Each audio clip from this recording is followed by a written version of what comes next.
You don't need I'm doing this my way. He a legend, he a legend, he a legend. He a legend, he a legend, he a legend. He a legend. Welcome to the league, to the league, to the league, to the league, to the league of items. Welcome to the league, to the league, to the league, to the league, to the league of items. What's up, everybody? It's Pikel with League of Items, and yesterday we had a lot of wins. Yeah, we had a lot of wins, but we can go through that real quick. So let's just make sure I'm on the right date. We were at the. Where am I? Who am I? Let's do. I think I could start at the LEC. So in the LEC, SK against XL, I had XL win. I had Mad Lions over Astralis win. I had Rogue over BDS win. I had Fnatic over Misfits win. I had Vitality over G2 win. Although they did beat a Zyra, so in a way that's also a loss for me. I'm a huge Zyra fan. 100 Thieves lost to Dignitas, and that is funny. I watched some of those games, but the first thing that I thought of was this meme from Malcolm in the Middle. It's like evil geniuses watching 100 Thieves crash out of LCS lock-in. The future is now, old man. The Zoomers are coming. The Zoomers are coming for the title. All those EG futures looking so good right now. So congrats to everybody who listened to me. And then we had Team Liquid slap around FlyQuest, and like FlyQuest was pretending like they were surprised or something. EG's up against Golden Guardians today. If EG loses this match to Golden Guardians, I'm going to cancel my jersey order, and I will officially not be an Evil Geniuses fan anymore. That's not true. C9 against CLG, that should be an easy one. Then last night we had Weibo, a.k.a. The Shining, up against Anyone's Legends. Weibo Gaming won that one. RNG beat Invictus Gaming. V5 upset Top Esports, which I had picked in Discord. T1 beat Live Sandbox, which I had. And then Kwangdong Freaks beat DRX, which I had as well. I wanted DRX to win. I just didn't think that they would. And people are quickly turning on their coach in Discord, so I completely understand that. And then tomorrow we have OMG against LGD, so obviously we prefer the OMG side. OMG is a minus 500 favorite. That seems a little extreme. That's actually a good time to bet on LGD plus 1.5 and for them to potentially have an upset. I think that the talent is somewhat similar between those two teams. Here are the rosters for that tomorrow. Fearness up against Shanji. I think they're relatively close. Shadow against Aki. I think that's pretty close. Maybe, I mean, it's probably not Shadow favored, but Shadow's the kind of player who can like have a dominant win from an underdog position, like in the Peanut style where you're like strangling out the other jungle and like making it impossible for them to play the game. Cream is better than Yedge. Still have no idea how to pronounce that guy's name. I probably never will. Abel and Cold against Eric and Jinzhao. I think that's pretty close. Abel had a pretty rough match in their last match, I think. And then Rare Atom against BLG. This is a spot that I feel like, even though I hate Rare Atom in general, this is the kind of spot where they're scary because BLG is probably slightly overvalued right now. Breathe is a very good top laner. Weiwei is a pretty good jungler. Fofo is an overrated mid laner. Doggo is a good AD carry. And Crisp is a good support. But Rare Atom's playstyle allows them to stay relatively close to these kinds of teams. So Cube, Leon, Strive, iBoy, and Yuyan Ja playing for the first time this season. They have a legitimate chance to beat BLG. I think it's most likely going to be a 3-game series. I think Leon is the one to watch out for in the next like week or so, or next couple of weeks, because if he can play on this meta very well, and if there are a lot of assassins that he has access to, then this would be the Leon that Invictus Gaming thought they were getting back in 2020. So that's something to watch out for. That's basically it for the games tomorrow. I really don't have much more on that, so I figured what we would do is look at some of the results that we've had so far by region and take a look at the rankings that I had from before the season.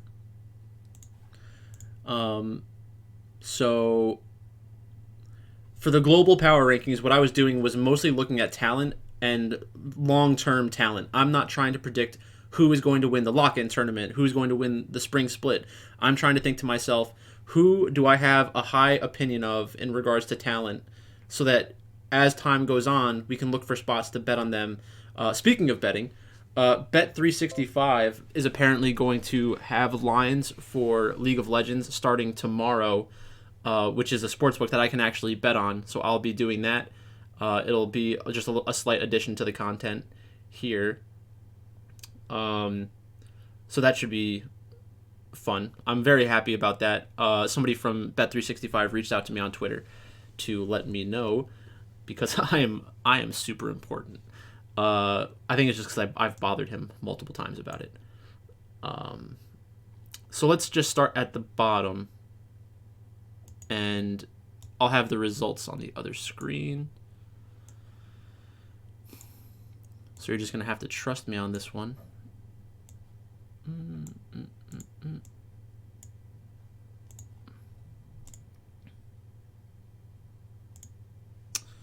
All right.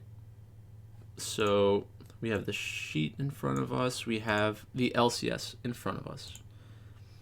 So going into the lock-in tournament, I thought that Dig, CLG, Immortals, Golden Guardians, and FlyQuest were all about the same in terms of not being that good. All right. So let's go through. I guess I should update this as well at the same time. Okay, so CLG was a dog. 100 Thieves was a favorite. So we have a lot of favorites winning. The reason why this is somewhat helpful is because it'll let us know how often like these underdogs are actually winning games. Okay, they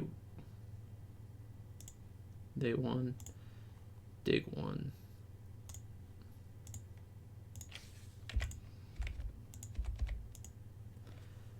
Okay. So, is the best way to do this to just go through every single game? Probably not.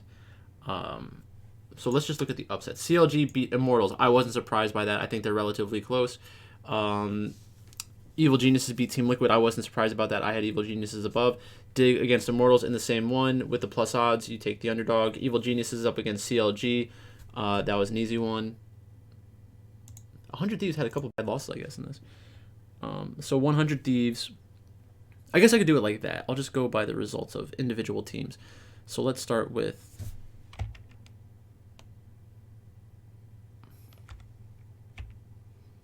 Alright, the screen's freaking out. With 100 Thieves. So 100 Thieves had an upset loss to FlyQuest. They beat TSM, which is not impressive. They beat Golden Guardians, which is not impressive. They beat C9, not impressive. And also, during that game, I'm pretty sure that in the interview, Abadaga said that Fudge was like a fill mid lane. Okay, well, you just lost to Blue in an actual best of 3. So, I mean, relax, man. I think that Abadaga is obviously better than Blue, but it was a pretty rude thing to say about Fudge. And then 100 Thieves lost to Dig. Man, my throat has not been the same since COVID. So let's take a look at the scoreboards from yesterday, actually, because this match in particular is very interesting. The fact that River is back is a good thing. We talked about River before everything got started. Let's take a look at the jungle. North America.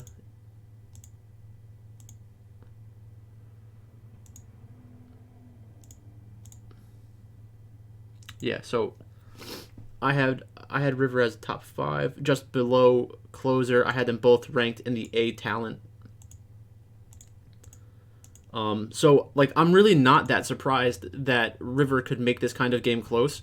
I think that Core JJ mentioned something on Twitter about how River like sees the game the right way, just like he thinks that Santorin also sees the game the right way, and it is pretty obvious when you have a jungler that understands the flow of the game and is in the right place at the right time. It does one of two things. It either creates a lot of pressure for the other team that they have to deal with in terms of like a threat. So like if River's roaming around in the bot side of the map and the lane is getting shoved into bot tower and River is like threatening to like for a tower dive since he's playing Jarvan and that's like a reasonable thing to consider. You could force the enemy team to back off of the tower without actually having to kill them and still getting the objective. The other thing that happens is if you think to yourself, okay, River's on the bot half of the map, our best play is to go to the bot side and to try to make a play on the bot lane because they're overextended, like the lane is shoving, etc. If River is positioned in the right way, you're going to deter 100 Thieves from making that aggressive play. So you could either accelerate the game or steal away objectives just through pressure, or you can dissuade the enemy from acting upon what's in their best interest. And all of those things were kind of noticeable during the Dignitas match. In my opinion, I think that there was definitely a couple times that I thought to myself, I'm surprised 100 Thieves isn't doing X, Y, or Z. And then I would look at River's positioning, and it's like he's in the right part of the map. Maybe that's luck, probably not. So in game one, we had Gwen against Gragas, Viego against Jarvan, Abadage against Blue, Victor, and Orianna, Caitlyn, Ezreal, and Lulu against Karma, so 2 enchanters. And then Biofrost did have an okay game in the second match. It's like Biofrost was always thought of as an okay player, and he did have some aggressive movements on the map when Dignitas was winning, and it's so much easier to play the game when you're winning. Dignitas had a somewhat sizable lead throughout most of the second game, so it makes the players look better than they probably are. The Zoe match is good to see out of Blue. Like that's a good play style to bring out in the LCS because it is very difficult to play against from a deficit. And then the Jarvan, I think that River is a good Jarvan player, I'm sure, but that's not really what we think of when we think of River. He also has the ability to carry games. But if this is the best playstyle for this iteration of Dignitas, then it's good to know that they can do this as well. Like, they didn't have to show anything else. So we'll see how they play moving forward. But the reason why I wanted to talk about this is because this is a team that you might want to consider moving up in the tier list. Like, they had an okay performance here. Like, Immortals didn't, so I'm fine doing that. So we're going to move up Dig. Let's go back to lock-in.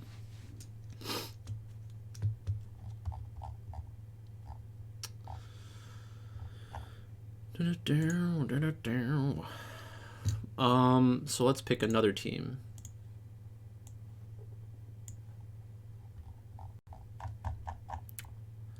$100 Thieves, C9. So C9 went 3-1. They're playing today. They beat FlyQuest, which is not impressive. They beat Golden Guardians, which had an academy team. TSM, which had an academy team. Losing to 100 Thieves. That's not going to change my opinion of them. I'm leaving them in the A tier. FlyQuest. FlyQuest had their full roster. Went 2-2. They took a game off of 100 Thieves, which is fine. I'm not going to upgrade them because of it, though. Losing to C9, losing to TSM. TSM's an academy team. That's not good. And then beating Golden Guardians, you're not getting any credit for that. So I think that I'm fine leaving FlyQuest around where they are. Do I think that FlyQuest... I think that Dig is better than FlyQuest. Just period. Golden Guardians. I can't change my opinion of Golden Guardians. I haven't seen anything to change. I don't have any reasons to justify changing it. Same thing with TSM because of their roster. Evil Geniuses, I already had them as number 1. After lock-in, I would have them as number 1, or with even maybe a bigger gap. I think that they're looking very good right now. Honestly, the fact that somebody said on cast that Jojo Pion is like an egomaniacal crazy 17-year-old that thinks he's going to be the best player in the world. There is nothing you could have told me that would have made me love Evil Geniuses more. If this guy is delusional enough to think that he's going to be the best player in the world, then he might end up being the best player in the world. Kind of joking, kind of not joking. Then we have Team Liquid. I think Team Liquid has looked fine throughout lock-in. They seem like the kind of team that's going to be very steady throughout the year, so they're going to be consistently winning games. It's going to be very surprising when they have a shock upset, because they just have so many veterans on their team, so much experience. You would assume their preparation is very good. So we'll see how that plays out. No reason to downgrade them, obviously. Counter Logic Gaming. Counter Logic Gaming has looked okay. They beat Dig, which is a good win, but I think that was before they had River. Or was it? Let's see. CLG beat Dig on the 21st. So they actually probably did have River. I picked CLG because it was close enough. And then Dig, CLG. Losing to EG is fine. Losing to TL is fine. Beating Immortals, you're not getting any credit for that. Immortals just might be the worst team in the league. But for different reasons. Like, I think that Immortals probably won't have the worst record in the league, but they aren't going anywhere. They don't have much upside, in my opinion. I put out a tweet the other day about how just reminding everyone that Revenge, they're building around Revenge. Let that sink in. They're building around Revenge. They've said that publicly. That is hilarious. And by hilarious, I mean very sad and horrible.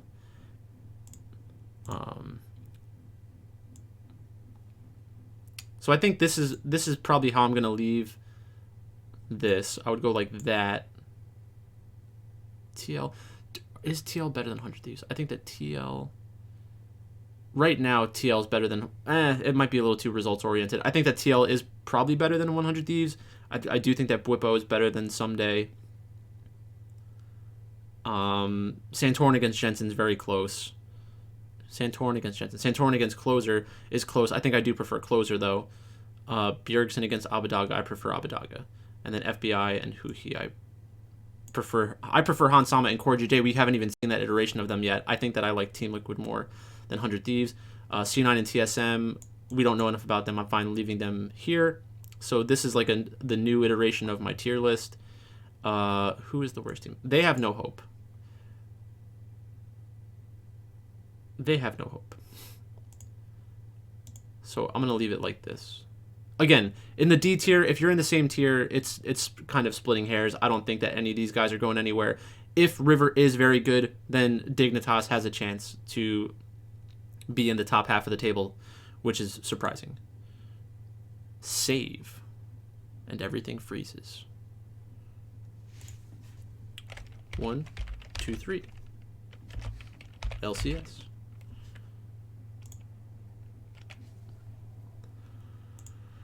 All right, let's go to the LEC. So obviously in the LEC, things are very volatile. Vitality has been losing games, which is surprising in general. So let's just start with Vitality. Vitality loses to Mad. Okay. Actually, let's do it in reverse order. So let's start with Astralis. Astralis probably deserves to be in the bottom of the table as well. So I think this is probably better. None of those teams are going anywhere. Astralis, BDS, SK, and XL are the 4 teams that I would expect to end in the bottom. Vitality's 2 and 3 right now. I still think Vitality ends the season in like a top 3 position and is going to be one of the best teams in the playoffs. Let's go to show rosters.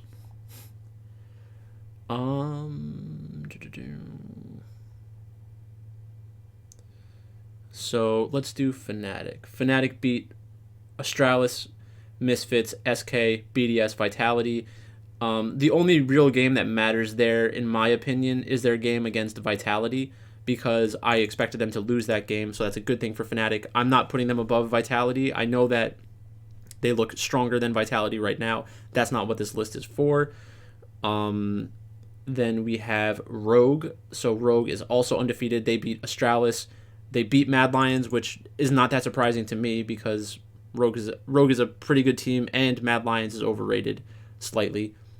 They beat Misfits, which is fine. SK and BDS, so not much to get excited about there, outside of the Mad Lions win, but it was somewhat expected. So I'm fine with that. Moving them up. I don't know if I like them as much as Fnatic,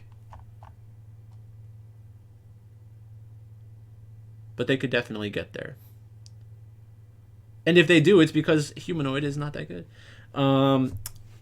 Mad Lions, G2 Esports. So G2 is 3-2. G2 beat Astralis. You don't get any credit for that. They beat XL. You don't get any credit for that. You lost to Mad Lions, which is fine. You beat SK. You don't get any credit for that. And you lost to Vitality, which is fine. So I think you can leave G2 right around here. The question becomes, how do they stack up to Misfits and the bottom table teams?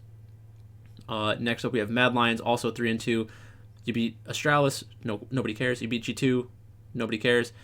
You lost to Rogue, which is fine. You lost to SK, which is not fine. And then you beat Vitality, which is a good win. So I think that you probably have to put Mad Lions into the B tier. Mad Lions against Rogue. I think that I would take Rogue. That's just me. And then G2 against Misfits. Let's see. G2 against Misfits. Broken Blade against Hyrit. I probably prefer Broken Blade. Yonkos against Zlatan. I probably prefer Yonkos for right now, like right this second right now, but by the end of this year, who knows what that looks like. Caps against Vetio. I prefer Caps. Flocket and Targamas against Neon and Mursa. I probably prefer G2 in almost every single spot, and I love the fact that they played Zyra, so I'm going to go ahead and put G2 above Misfits because I can. Astralis looks like the worst. Like I said, these are all probably the same. I think XL has the best chance to get into the C tier because of their playstyle. So that's it for this. I'm not moving Vitality. Vitality is the best team in Europe until the end of the year or until rosters change. I'm not that's one that I'm not going to change. I just can't do it. Can't do it. So we have the LCS and the LEC both finished. Let's go to the LCK. And there have been a lot of upsets in the LCK so far this year. So let's start with T1. I have T1 in the A tier. One of the questions we had about T1 is some of the roster changes. I'm telling you, since I had COVID, I've been so congested, like it's insane. Like my nose just congested, my throat got phlegm and stuff like that. It's not fun. I would not recommend getting COVID.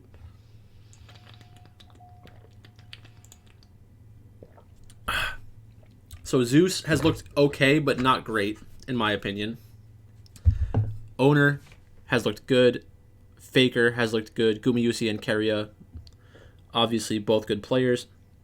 T1 has beaten DRX, Fredip Brion, Kwangdong, and Live Sandbox. So those wins are not going to get you upgraded. They do look good, but again, you're playing against bad teams. Gen G is my number one team right now. They beat DRX, which is good. They beat DRX, Fredip Brion, and Hanwha Life, and you understand that you don't get any credit for those, but you do get credit when you beat Damwon Gaming.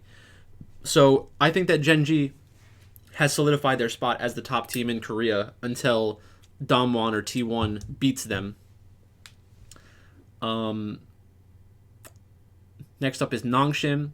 Nongshim started off the season with a stinker against Hanwha Life. Losing that matchup was pretty horrible. But then they beat Damwon, which was not the biggest upset in the world. Like, when you look at the talent, when you look at the rosters for both teams, it's not that shocking. Then KT Rolster, they beat KT Rolster. They beat Live Sandbox.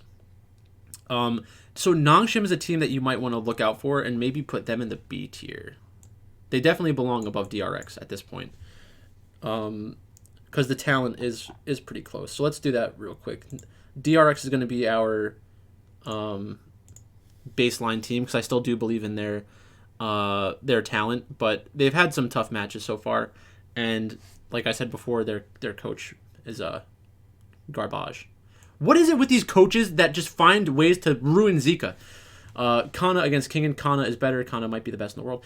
Dread against Piosik. I prefer Piosik. Zika against BDD. BDD's playing well right now. Ghost and Effort / Peter against Deft and Barrel. Right now, I think Ghost and Effort have been playing better than Deft and Barrel. Ghost and Effort have been playing better than Deft and Barrel. I don't think that lasts, though. So they're close. I do like Nongshim more than DRX right now. Like if they played tomorrow, I would pick Nongshim. Let's do Damwon. So Damwon's been going back and forth in the top lane, which is a little surprising. I think that, Spring Split is not the most important. Just play Birdall, let him get better. That's what you need to do for the long-term success of your team. I'm not moving them. They're still one of the best, most talented teams around. KT Rolster. Rascal has looked good. Cuz, Arya, Aiming, and Life. Everybody's looked pretty good so far. They lose to Damwon, which is a tough matchup. They lose to Nongshim, which is a tough matchup. I had Nongshim as underdogs against KT, I think. Hanwha Life is 1-3. They beat Nongshim, but they're not very good. They're pretty bad. Fredit Brion has been competitive, which is all you can really ask for. People have been happy with Morgan, who's had a good year so far, for the most part. Umti's had a good year so far. Lava has had a good year so far. But this really isn't changing for me. I think you have to leave Hanwha Life and Fredit down here still. Like maybe you want to put Fredit at the higher portion of this tier, but not much more I want to do. DRX. Like I said, I believe in the talent of DRX. I can't really change it. Playing Gen G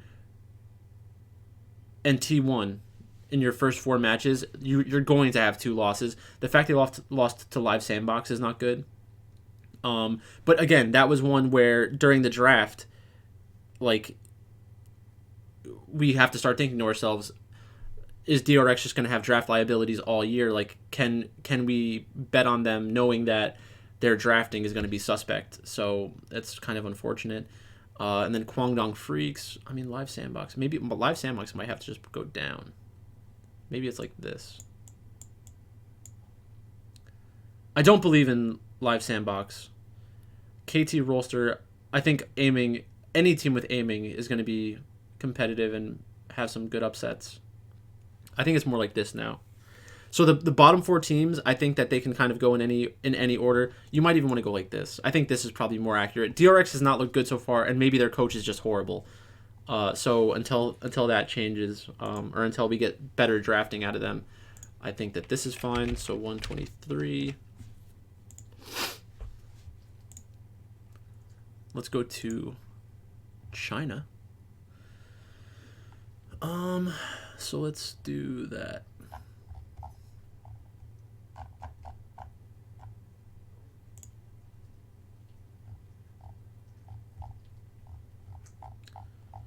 China.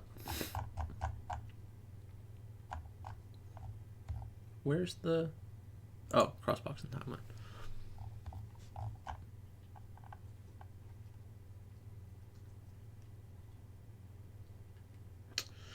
Okay, so let's start with...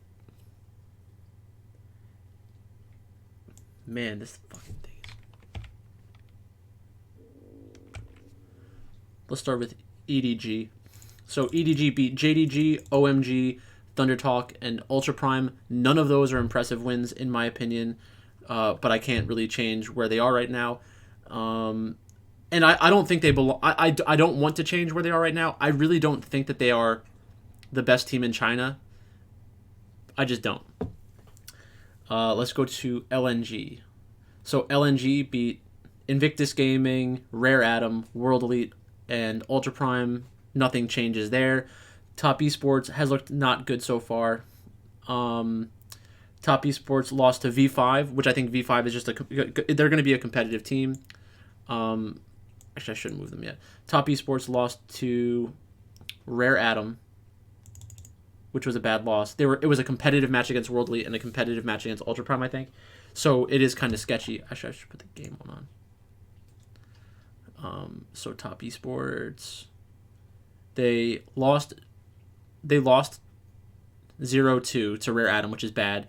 And then they dropped a game to World Elite. They dropped a game to Ultra Prime, which they're not really supposed to. And then they lost 2-1 to V5, which those are the kinds of games that I'm going to be on the underdog because I believe in the talent of V5, and that's why we do stuff like this, is to identify which teams can be competitive with the upper echelon teams. I don't really want to move top esports down yet, though. Let's keep going. RNG, they beat Anyone's Legends 2-1. That's not impressive. They lost to FPX 1-2. FPX has looked good so far this season, but now they're overrated. JDG, they beat JDG 2-1, and they beat Thundertalk 2-0. RNG's not going anywhere. Suning, aka Weibo Gaming. So Suning Weibo Gaming lost to BLG, which sucks, obviously.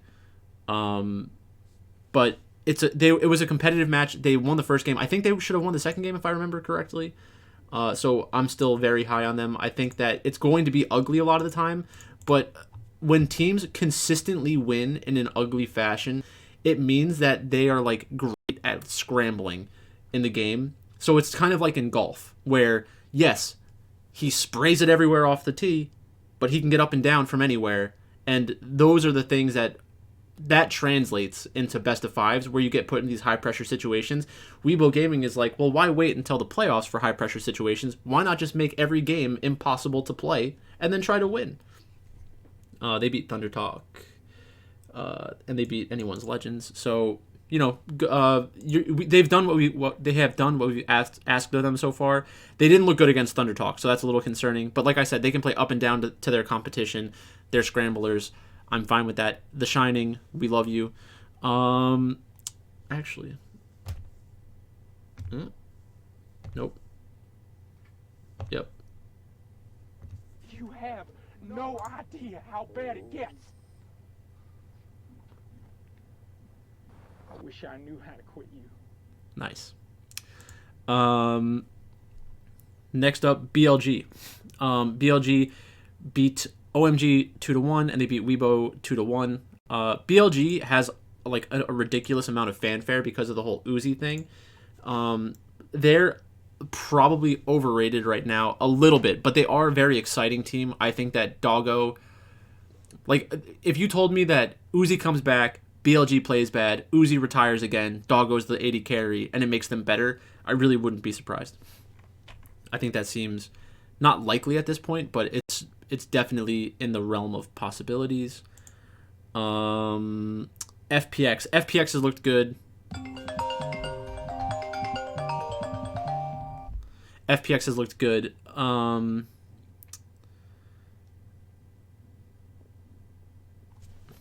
think this is like the health, whatever. Hello?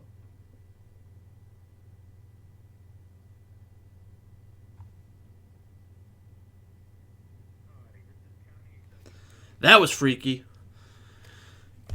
Yeah, that was like the health department or whatever. FPX. So FPX looked good. Beating Anyone's Legends 2-0, you're not getting any credit for that. Losing to JDG, we had that as an upset because I think that they belong right around here. Beating LGD, beating RNG is a good win. And they have a good match score. They're 7-3. They're a team we have to watch out for. They might have some upward mobility. But I just think they're in a good spot in this meta. So I think that the meta is inflating how good they are. I don't believe in their talent for long term for the most part. So that's fine. JDG has not looked good so far. They lost to EDG, which is fine, but they lost ugly, so people were upset about it. They beat FPX 2-1, which was a good win because everybody was down on them. And then they lost to RNG 2-1, which again, when they lose, it's ugly. And I like that in a team. I want them to take these ridiculous I want my teams that I bet on and for DraftKings to make ridiculous, well, mostly for betting, not DraftKings, to take that ridiculous play that gives them a better chance to win the game when they're in a losing position. I want that out of my team. So that really doesn't bother me. Losing to EDG, you shouldn't get downgraded. Losing to RNG, you shouldn't get downgraded. So they're fine where they are right now, and I'm interested in them. I'm interested in continuously betting on them as the year goes on. Kanavi is very good. He looked very bad. He looks very bad in some games and very good in some games. Hope actually looked pretty good. Hope has looked pretty good so far. So it'll be good to see their evolution as time goes on. 369 is fine. Yagao is in a good spot in this meta. So I think like when you're comparing Gory and Yagao, people want to say that Gory is better than Yagao because Gory doesn't have as much bad tape in LPL. But Yagao also has much better tape than Gory in the LPL. And if it's like a Corky Victor meta or like a Zoe meta, then Yagao is going to be fine because the matchups aren't really going to blow him out of the water. So that's just something to watch out for. I think Yagao's fine. V5. V5 has looked good so far. Rookie is good at League of Legends. I don't know if you knew that or not, but he is. So they beat Top Esports, they beat World Elite, they beat Rare Atom. So I saw enough in that Rare Atom win to think that they would beat Top Esports. That's why I picked them to win. Also from a talent perspective, they're just good. And Rich, I mean, maybe Rich is a league average LPL top laner, which is good. Like that's a compliment to Rich. Let's go to Invictus Gaming. Invictus Gaming doesn't look good so far. They beat Thundertalk, but that's it. They got kind of slapped around by LNG and OMG, and RNG as well. I don't think we can really put them much higher. Rare Atom is a team that I'm probably just low on. Rare Atom probably belongs in the C tier. They belong in the C tier. Team World Elite, I don't like Team World Elite at all right now. They don't have Beishang. You need Beishang before I can ever bet on you. Rogue Warriors, I forget which team Rogue Warriors is supposed to be.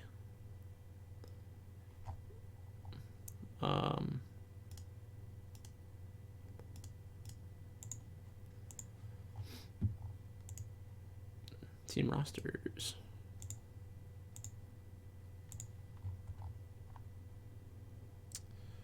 So that should be anyone's Legends. Man, my nose is crazy. What does this even mean? Oh, this is just who played. I want the results too. Whatever.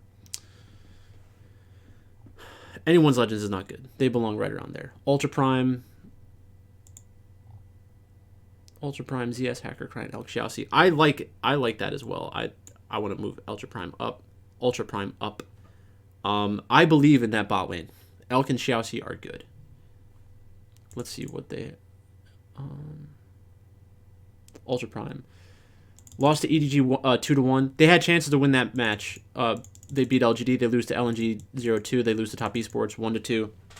That's fine. If you're competitive with those guys, then that's a good sign, even when you lose. Thunder Talk is very bad. New Frigid Captain Puff Southwind, yeah, not good. You don't want to bet money on those guys until they're like a big underdog to a C or D team. LGD, unfortunately, has not looked good at all. They did pick up a game off of Ultra Prime, which is good. But that's about it. And then OMG definitely deserves to be higher. OMG is very interesting to me. They won that. They should have beat BLG. Lost to EDG. Beat Invictus Gaming. Beat Thunder Talk. I like them more than Rare Atom straight up. That's what I think. This is how I think it belongs. This is... I don't feel good about EDG being number one. I really don't. But, you know, I'm not changing that yet. So that's fine. And then this is the worldwide. So Damwon, I think you can move them down for right now. Literally right now. I still think DRX is better, but I think you have to throw DRX down here. So we have Genji. If there was a world championship tomorrow, I would expect Genji to be listed as the favorites. Damwon's going to be up there. T1's going to be up there. Top Esports hasn't looked great so far. They still have some stuff they have to work through. They need to solidify their jungle spot. Top Esports is the kind of team that they should probably go out and get like Beishang. Just get Beishang, and you might be the favorites to win the world championship instead of having Xiaopeng. RNG, LNG, EDG, I'm fine with all that. Weibo Gaming, I'm fine with that. I'm pretty good with where this is right now. I am definitely missing a couple of teams. I'm not going to do an exhaustive like top 20 teams to watch out for kind of thing right now. But this is kind of where I see it right now. I think especially with like Vitality not looking good so far, you can leave this the way that it is. If somebody asked you today, who is the best team in the West? I would love to know your thoughts on that. Put that down in the comment section below. I'm still trying to hit 1,000 subscribers on YouTube. So feel free to like, comment, subscribe if you're not already. And then, yeah, if you can help out, try to get some more people, then thanks very much. That's all I've got for you today. Thanks for watching, and I will talk to you later.